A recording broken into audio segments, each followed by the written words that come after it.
Assalamualaikum warahmatullahi wabarakatuh.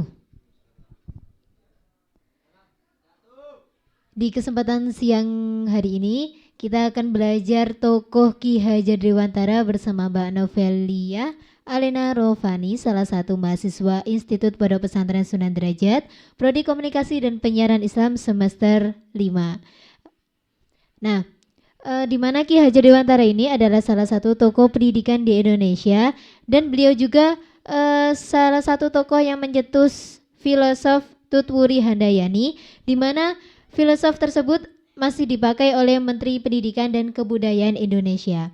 Nah, untuk kejelasan lebih lanjutnya, kita langsung ke narasumber Mbak Novelia, monggo. Oke. Assalamualaikum warahmatullahi wabarakatuh. Alhamdulillah pada kesempatan kali ini kita masih diberikan waktu untuk bertemu, berkumpul dan sinau bareng di tempat yang insya Allah penuh dengan barokah ini, di kesempatan yang penuh dengan kebahagiaan ini, yang cukup bahagia ini, karena mungkin ada yang gak bahagia gitu ya. Jadi kita mulai sinau tokoh bareng Ki Hajar ini dengan bacaan Bismillahirrahmanirrahim. Jadi Ki Hajar Dewantara itu nama aslinya itu bukan Ki Hajar Dewantara. Jadi nama asli Ki Hajar Dewantara adalah Raden Mas Suwardi Surjoningrat. Beliau lahir di Pakualam pada tanggal 2 Mei tahun 1889. Nah, Ki Hajar Dewantara ini adalah cucu dari Sri Pakualam ketiga, dan beliau ini masih keturunan atau keluarga dari Sunan Kalijaga. Jadi ibunya Ki Hajar Dewantara ini, beliau ini cucu atau buyut dari salah satu pahlawan Indonesia juga yang terkenal dengan wanita tangguh di Indonesia, yakni Nyi Ageng Serang. Jadi Nyi Ageng Serang ini dulu berkontribusi langsung dalam perang Diponegoro dulu itu ya. Nah, Ki Hajar Dewantara ini pernah mengambil pendidikan di sekolah kedokteran yang namanya Sekolah Kedokteran Bumi Putra Stovia. Namun ia tidak bisa menyelesaikannya karena waktu itu ia sering sakit-sakitan. Dan ia juga tergabung di dalam organisasi Budi Utomo. Budi Utomo ini apa? Budi Utomo itu organisasi pergerakan pemuda pertama yang hadir di Indonesia. Didirikan oleh Dr. Sutomo bersama dengan beberapa mahasiswa Stovia, ada Gunawan dan juga Suraji, pada tanggal 20 Mei tahun 1908.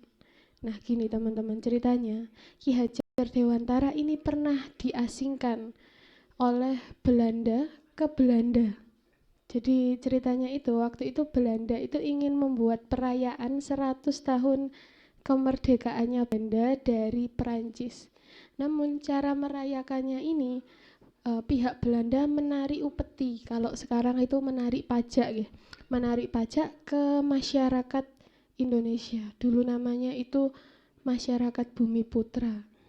Nah, karena jiwa sosialis nasionalis Ki Hajar Dewantara ini tumbuh, akhirnya Ki Hajar Dewantara membuat sebuah puisi dengan judul Als ik aan Nederland was. Ini bahasa Belanda, kalau artinya di bahasa Indonesia itu jika aku seorang Belanda.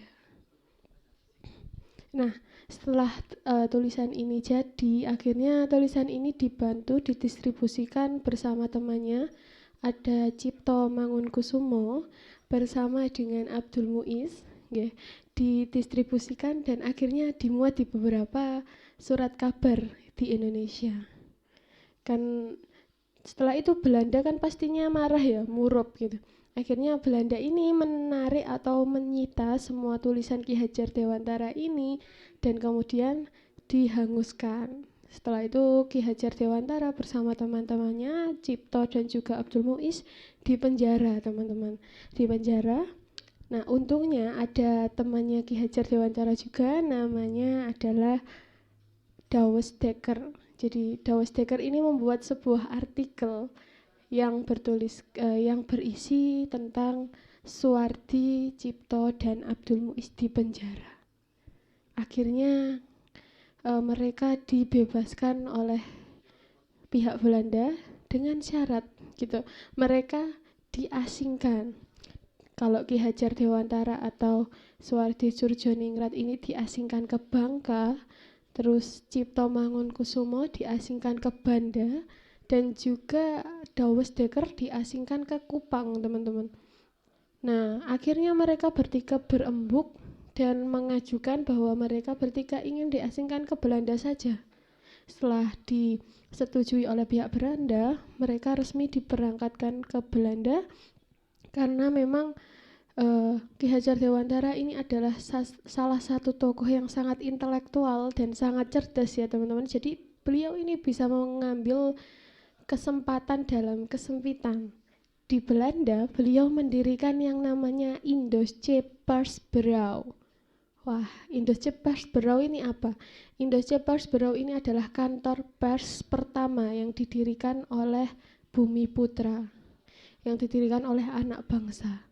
Di Belanda juga, karena kepiawaiannya dalam menulis, Ki Hajar Dewantara ini juga bergabung dengan beberapa stasiun majalah di sana, beberapa stasiun berita di sana, dan ia akhirnya menjadi ketua redaksi dari majalah Bumi Putra.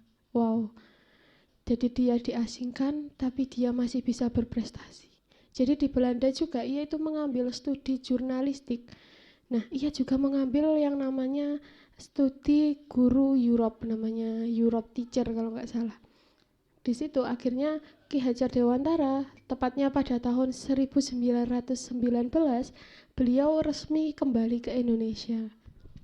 Setelah kembali ke Indonesia, beliau mengajar di sekolah kakaknya selama 3 tahun di sana. Nah, saat belajar itu nilai-nilai keinginan beliau untuk membuat sekolah itu semakin tinggi. Akhirnya beliau resmi membangun Taman Siswa pada tahun 1922. Jadi Taman Siswa didirikan pada tahun 1922, bertepatan dengan Ki Hajar Dewantara yang awalnya itu namanya Raden Mas Suwardi Surjoningrat berubah menjadi Ki Hajar Dewantara juga pada tahun 1922. Jadi memang niatnya Ki Hajar ini agar lebih dekat ke rakyat. Jadi gelar bangsawannya ini dihilangkan menjadi Ki Hajar Dewantara. Orang-orang menyebutnya adalah Ki Hajar gitu. Nah, Ki Hajar Dewantara ini juga tergabung dalam yang namanya Paguyuban Seloso Kliwon.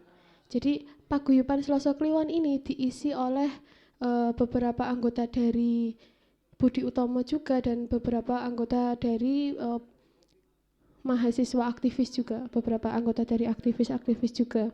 Nah, di Paguyuban Seloso Kliwon ini ada yang namanya Ki Ageng Serang. Jadi mungkin teman-teman masih agak asing.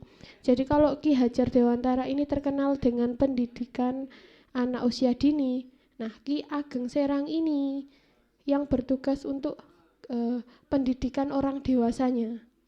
Filosofi dari Ki Ageng Serang yang sampai sekarang masih mengena itu ada yang namanya Kaweruh Begyo. Jadi Kaweruh Begyo itu artinya pengetahuan tentang kebahagiaan. Kaweruh Begyo. Ki Hajar Dewantara itu juga di Budi Utomo waktu dulu itu dia ada di seksi propaganda, teman-teman.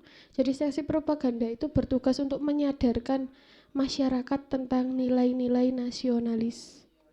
Jadi memang dia ini jiwa-jiwa nasionalisnya cukup tinggi ya dari kecil itu. Nah, ada tujuan dari pendidikan Ki Hajar Dewantara. beliau menyampaikan ada 3 yang biasanya disingkat dengan Trihayu. Trihayu ini apa? Yang pertama adalah Hamemayu Hayuning Sariro, Hamemayu Hayuning Bongso, dan yang terakhir ada yang namanya Hamemayu Hayuning Bawono. Jadi tujuan dari pendidikan menurut Ki Hajar Dewantara yang pertama adalah Hamemayu Hayuning Sariro. Apa sih Hamemayu Hayuning Sariro ini? Kalau Hamemayu kan dari kata ayu. Kalau ayu kan kalian pasti paham ya, cantik. Jadi Hamemayu Hayuning Sasiro itu artinya mempercantik diri. Mempercantik diri, dan kalau bahasa sekarang tuh bertanggung jawab atas dirinya. Jadi tujuan dari pendidikan itu yang pertama untuk dirinya sendiri. Jadi orang yang berpendidikan itu berarti dia mempersiapkan masa depannya.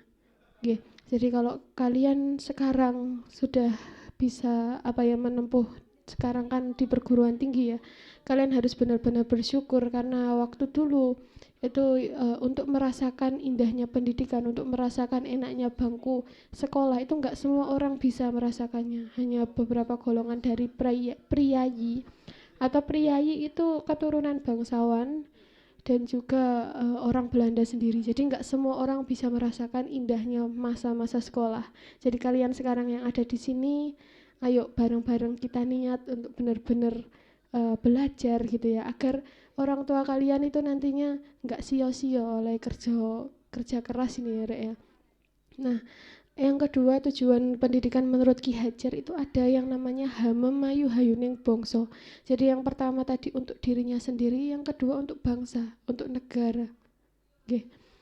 Untuk kemaslahatan umat gitu ya. Kalau kita kalau rakyat di suatu negara itu berpendidikan, pasti negaranya ini akan adem, ayem, tentrem, akan enak gitu ya. Sama dengan yang ketiga, Hamemayu Hayuning Bawono. Kalau bangsa ini tarafnya adalah negara, kalau Bawono ini tarafnya adalah internasional atau tarafnya adalah jagat raya. Jadi pendidikan ini tujuannya bukan hanya untuk diri kita sendiri, tapi untuk negara dan juga untuk dunia, teman-teman. Wow kan? Jadi orang yang berpendidikan, orang yang benar-benar niat belajar itu mereka nggak hanya nggak egois gitu ya, mereka nggak hanya untuk dirinya sendiri tapi untuk semuanya, untuk internasional, masyarakat internasional khususnya gitu. Kalau sekarang kan banyak sekali bencana alam ya, dan itu nggak bisa dipungkiri, bencana alam itu karena bencana alam ini karena ulah manusia sendiri, seperti membuang sampah sembarangan, menggunduli hutan dan lain-lain. Nah, ini juga kan karena kurangnya pendidikan manusia gitu ya. Kalau mereka berpendidikan, mereka bisa mengerti dan bisa memahami kalau saya buang sampah sembarangan ini akan nantinya mencemari lingkungan dan akan ada banjir dan lain-lain. Mereka tidak akan melakukan hal seperti itu, teman-teman. Nah, inilah tujuan pentingnya pendidikan. Yang kedua ada yang namanya dasar pendidikan. Ini mungkin yang sering kalian dengar ya. Atau dasar pendidikan ini dikenal dengan dasar pendidikan Triloka. Jadi dasar pendidikan Triloka ini apa? Dasar pendidikan Triloka ini adalah yang pertama adalah ing ngarsa sing tulodo, ing madya mangun karso, tutwuri handayani. Mungkin sudah nggak asing di telinga kalian. Apa sih artinya ini? Ing ngarsa sing tulodo, yang di depan memberikan contoh. Jadi kalau kalian merasa kalian ini lebih memiliki hal yang lebih dibandingkan teman kalian, misalkan di kelas, kalian harus bisa menjadi contoh di situ, harus bisa mengayomi orang-orang lain yang kalian anggap itu lebih kalian lebih berkompeten di situ. Nah, dengan cara bagaimana? Dengan cara nggak sombong dan mengajari mereka, ayo lo, gini lo caranya, gini lo, nggak harus malah jadi sombong. Apa sih lo nggak level, kamu nggak selevelku karena kamu bodoh gitu. Enggak, kita ajak mereka, kita ajari mereka, ini begini, ayo kita jadi orang yang berpendidikan bersama-sama. Ini yang namanya ing ngarsa sing tulodo. Yang kedua adalah ing madya mangun karso. Jadi yang di tengah-tengah. yang di tengah-tengah ini kreatif, yang di tengah-tengah kreatif, yang di tengah-tengah bisa saling mendukung gitu. Ing Madya mangun karso. Jadi dasar pendidikan yang kedua ini juga sangat penting. Contohnya bagaimana? Misalkan kita di kelas nih ya. Kita di kelas kan kita kita kan sama teman-teman kita sama. Kita memiliki kedudukan yang sama di situ. Saat kita memiliki kedudukan yang sama dengan sekelompok orang, ini namanya ing madya mangun karso. Kalau teman-teman kan sering ing madya mangun karso, kalau di tengah itu ikut-ikutan gitu ya. Islah aku melu umum gitu. Nah, kita nggak boleh seperti itu. Kita harus kreatif, kita harus membangun organisasi ini agar lebih maju. Ojo kok melu umum tok, tapi kita harus membangun, kita bergerak bersama-sama, kita harus kreatif bersama-sama. Yang ketiga ini yang paling penting dan menjadi dasar pendidikan sampai sekarang. Dulu itu di topinya kalian, atau kalian masih ingat atau enggak, topi merah SD itu ada tulisannya Tutwuri Handayani. Nah, ini artinya apa sih? Tutwuri Handayani itu artinya yang di belakang memberikan dorongan. Siapa sih yang di belakang ini siapa? Bukan yang di belakang itu orang yang lebih rendah tarafnya dari kita, tapi yang di belakang ini malah yang lebih tinggi. Dia semisal guru gitu ya. Kalau pendidikan ini adalah tuntunan gitu. Yang namanya nuntun ini kan di belakang gitu. Yang namanya nuntun itu di belakang atau paling enggak di samping agak ke belakang. Kalau nuntun dari depan ini namanya bukan nuntun tapi nyeret. Jadi orang yang berkompeten atau orang yang memiliki saya orang yang dicontoh di sini. Kita juga harus tutwuri handayani, memberikan dorongan ke orang-orang yang kita anggap tarafnya di bawah kita. Dengan cara apa? Nuntun mereka agar juga bisa. Dengan yang namanya nuntun itu bukan sok keminter, tapi kita membawahi mereka. Kita ikuti alur mereka, lalu kita ajarkan mereka perlahan. Karena nanti kalau kita keminter dari mereka, kita di depan. Artinya kita nyeret. Nonton di belakang berarti kita mensejajarkan diri dengan mereka, kita tuntun pelan-pelan sampai mereka bisa seperti kita. Ini namanya tutwuri handayani. Filosofinya sangat tinggi. Yang ketiga adalah sistem pendidikan Trimong. Ini juga terkenal. Nah, sistem pendidikan Trimong ini menurut Ki Hajar Dewantara ada 3. Trimong, momong, among, dan ngemong. Nah, bedanya apa sih Mbak? Kok sama-sama mong ya? Kalau momong itu merawat dengan penuh kasih sayang. Kalau among memberi contoh agar ditiru. Kalau ngemong merawat dan menjaga agar tumbuh dan berkembang. Bedanya among dan ngemong ini apa Mbak Novel? Jadi kalau among itu hanya merawat dia dengan kasih sayang, bagaimana caranya agar dia tetap bisa berjalan dengan kita memberikan motivasi yang lembut gitu ya. Kalau momong ini kita mengawasi dia dari 0 sampai dia ada di puncak atas. Karena di sini referensinya itu merawat dan menjaga agar tumbuh dan berkembang. Jadi dari 0 sampai atas. Bedanya kalau among bedanya kalau momong sama ngemong. Kalau among apa? Kalau among ini memberikan contoh, sekadar memberikan contoh agar ditiru. Nah, ini seperti halnya orang-orang tua gitu ya. Kalau kita memiliki anak gitu kan, kita memberikan contoh sholat, contoh berdoa gitu. Nantinya akan ditiru dengan anak kita. Kita memiliki tujuan agar ditiru. Ini yang namanya among. Nah, ada juga wilayah pendidikan. Wilayah pendidikan menurut Ki Hajar Dewantara ini ada 3 juga. Ada ngerti, ngeroso, lan ngelakoni. Jadi ngerti, ngeroso, lan ngelakoni. Jadi semisal kita di sekolah atau di bangku perkuliahan ya, karena kita mahasiswa gitu. Saat ada dosen yang menjelaskan, gini loh Mbak, karena kita fakultas dakwah ya. Gini loh Mbak caranya berdakwah, sosiologi dakwah. Kita pertama harus mengetahui mat'u, kita pertama harus mempelajari mat'u, terus kita menyusun materi sesuai mat'u. Nah, ini kan dijelaskan. Kalau kita bisa mengerti, kita bisa itu. Ini namanya baru kita ke taraf 1, baru ngerti. oh caranya berdakwah ini seperti ini toh. Oh ya gitu. Nah yang kedua ada yang namanya ngeroso.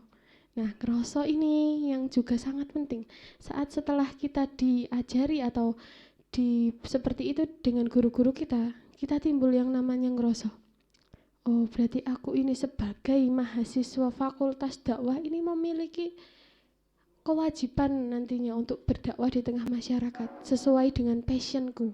Kalau passionnya editing berarti berdakwah dengan cara editing. Kalau passionnya adalah public speaking, berdakwah dengan public speaking. Kalau passionnya jurnalis, berdakwah dengan cara jurnalis. Nah ini artinya ngeroso. Nanti setelah saya lulus kuliah, saya ingin berdakwah dengan cara ini. Jadi semisal Anda ini lulus kuliah semua, ada yang menawari perusahaan besar. Misalkan, Mbak, sampean saya gaji 100 juta per bulan. Nah, ada juga yang menawari, Mbak, saya akan memasukkan Anda ke divisi ini, di studio TV ini.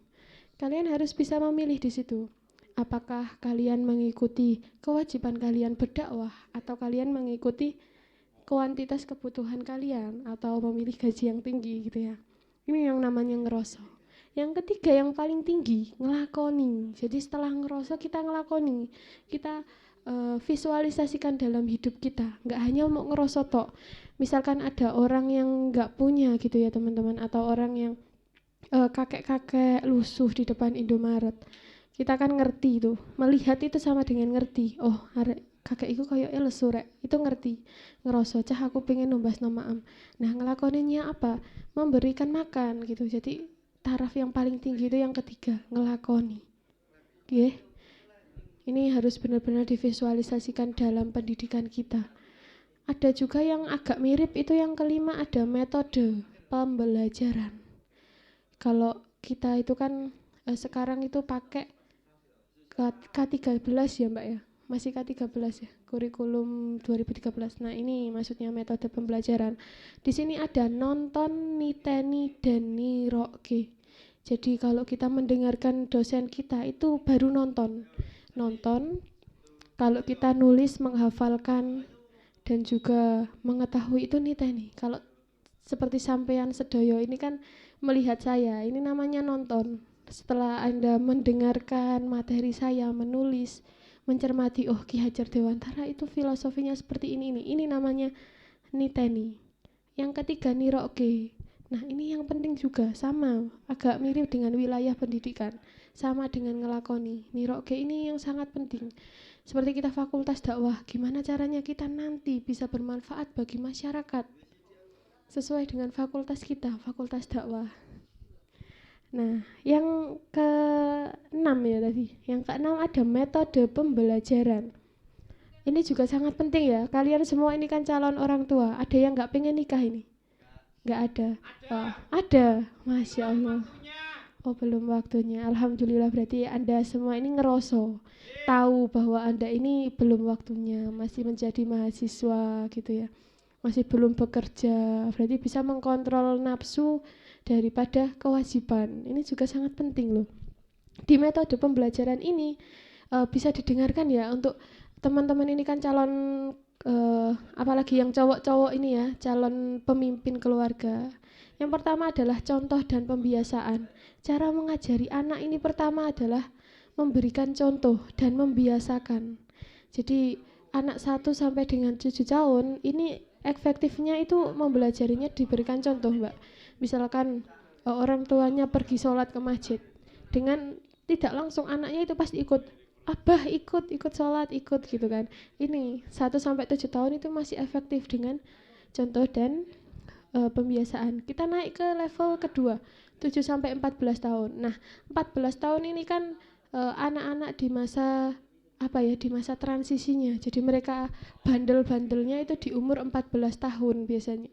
Ya, teman-teman pasti ingat ya, waktu SMP dulu pasti agak buandel, susah dibilangin ini. Nah, metode pembelajarannya ada perintah dan juga hukuman. Jadi bisa menggunakan perintah dan diberikan hukuman seperti nang sholat dok, nanti nek gak sholat tak gepuk. Ini bisa anak 7 sampai 14 tahun karena memang mentalnya di situ mental-mental masih labil, mental-mental harus diarahkan, harus diseret hitungannya ya. Jadi kita pakai perintah dan hukuman. Dan yang keempat ada 14 sampai 21 tahun. Di sini usianya di bawah 21 tahun semua ya. Ada yang di atas 21 tahun. Ada yang usianya 22 atau 25 tahun gitu ya. Ini soalnya wajah-wajahnya kayak wajah usia 30 tahun. Jadi yang ketiga ada 14 sampai 21 tahun ini adalah laku dan pengalaman. Jadi anak-anak usia kita ini kalau diceritain, oh dulu ini loh. Biasanya kan senior itu menceritakan, dulu ini loh saya waktu sekolah, waktu kuliah itu begini loh, begini. Yang akhirnya saya sekarang menjadi Menteri Pendidikan Indonesia, misalkan ya. Ini kan yang namanya menceritakan pengalaman dan tingkah laku. Oh, dulu memang seperti ini ya. Nanti dengan sendirinya anak usia 14 sampai 21 tahun ini akan mencontoh dengan sendirinya. Tidak harus diseret, tidak harus dituntun, tapi mereka akan mencontoh karena mereka sadar. Karena mereka sadar bahwa aku juga pengen seperti itu kok, Rek. Kalau kalian semua di sini dikasih tugas sama dosen masih nggak ngerjakan dan harus diberikan perintah dan hukuman, berarti kalian ini levelnya masih 7 sampai 14 tahun, okay. Belum pantas dianggap usia 21 tahun. Jadi kalau ada dosen-dosen yang menggunakan metode perintah dan hukuman ini berarti masih 7 sampai 14 tahun. Nah, ada yang namanya trisentra. Ini sangat penting ya. Trisentra ini apa? Trisentra itu kayak wilayah pendidikan. Jadi pendidikan pertama yang diperoleh oleh anak itu dari keluarga. Pendidikan yang pertama yang sangat penting yang bisa membentuk sifat dan sikap anak, attitude ya kalau zaman sekarang itu adalah keluarga. Namanya trisentra. Setelah keluarga nanti saat keluarganya baik, mendidiknya dengan cara yang baik. Yang kedua masuk ke sekolah, lingkungan sekolah. Kalau lingkungan sekolahnya baik, nah ini akan terbentuk benih-benih yang akan unggul gitu ya. Dan yang terakhir ada organisasi pergerakan. Maksudnya apa organisasi pergerakan? Ini bukan berarti harus ikut organisasi, enggak. Kalian semua ini kan pasti punya lingkungan teman ya. Walaupun ada, oh saya anaknya kutu buku pak, saya anaknya nggak suka aneh-aneh, saya ini mahasiswa kupu-kupu gitu. Tapi kan kalian punya temen kan, nggak mungkin kalian di satu kelas itu nggak pernah interaksi sama orang lain. Nah kamu ini kan punya temen, ini namanya organisasi pergerakan. Ini masuk di sini. Kalau teman-temanmu baik, ya, kalau teman-temanmu baik, maka kamu akan menjadi orang yang baik. Kalau teman-temanmu nggak baik atau kurang baik gitu ya, karena bisa dirubah gitu, kamu juga akan menjadi orang yang kurang baik. Jadi memilih teman itu sangat penting. Kan ada yang bilang aku nggak suka pilih-pilih teman, aku orangnya netral, aku bisa membaur dengan siapapun. Ya bisa membaur dengan tujuan apa? Kalau kalian sampai ikut arus dan ikut menjadi orang yang nggak baik, berarti kalian bukan termasuk orang yang berpendidikan gitu. Saya nggak mau bilang kalian bodoh ya. Kalian termasuk orang yang nggak berpendidikan gitu aja. Nah, Ki Hajar Dewantara ini dulu mendirikan Taman Siswa. Itu dia punya pemikiran filosofinya dari mana sih Kak? Ada guru-guru beliau, ada yang namanya Mario Montessori. Mario Montessori ini siapa? Mario Montessori ini adalah salah satu aktivis di negara Belanda, dan dia memiliki filosofi bahwa pendidikan ini digunakan untuk terjalin interaksi antara anak dan juga contoh gitu. Ada juga Froebel, ini juga tokoh pendidikan. Ada juga John Dewey, dan yang paling mengena untuk Ki Hajar Dewantara yang terakhir itu ada yang namanya Rabindranath Tagore. Jadi sampai nama Tagore ini menjadi nama jalan yang ada di di Yogyakarta sekarang. Jadi ada jalan namanya Rabindranath Tagore. Nah ini yang menjadi pemikirannya Ki Hajar Dewantara. Pemikiran Ki Hajar Dewantara yang paling melekat buat saya ini adalah jadikan setiap orang itu guru, jadikan setiap rumah dan tempat dimanapun kalian berada itu sekolah. Jadi pelajaran itu nggak hanya tentang materi, nggak hanya tentang pabrik hafalan ya. Kalau sekarang kan sekolah itu seperti pabrik hafalan. Nggak hanya seperti itu, tapi kalian harus bisa belajar dari situasi apapun. Yeah. Nah, ini loh pentingnya pendidikan. Nah, mungkin itu saja ya, karena waktu kita terbatas. Yeah. Kita lanjut ke pertemuan berikutnya. Insya Allah kita pertemuan berikutnya akan ada lagi. Jadi sekian dari saya kembalikan ke Ibu Moderator. Ya. Monggo Ibu Moderator.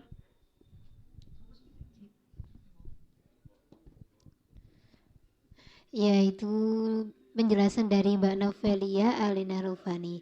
Nah, jadi bahwasanya pendidikan di Indonesia ini sangat penting dan kita juga perlu untuk mempelajari sedikit sejarah dari pendidikan di Indonesia. Oh ya, tadi untuk yang metode pendidikannya, saya rasa di masa sekarang itu ada banyak metode lagi. Salah satunya ada metode karakter. Jadi banyak sekali orang tua yang tidak memperdulikan karakter anak-anak sehingga mengakibatkan anak itu agak membangkang, terutama para anak-anak yang tidak suka dikeras. Jadi para orang tua itu lebih membutuhkan mempelajari karakter anak ya terlebih dahulu ya. Nah, berarti sebelum yang katanya ada metode among atau ngomong itu. Nah, berarti yang paling utama di masa sekarang itu metode karakter atau bagaimana? Nah, untuk selanjutnya bisa kita lanjut ke video-video di video-video yang lain. Nah, untuk Mbak Novelia, saya mengucapkan terima kasih atas ilmu-ilmu yang Anda berikan. Barangkali nanti dari para pemirsa ingin mengikuti atau menyaksikan materi dari narasumber lainnya. Sekian, terima kasih dan selamat beraktivitas di hari ini dan jangan lupa tetap jaga kesehatan. Assalamualaikum warahmatullahi wabarakatuh.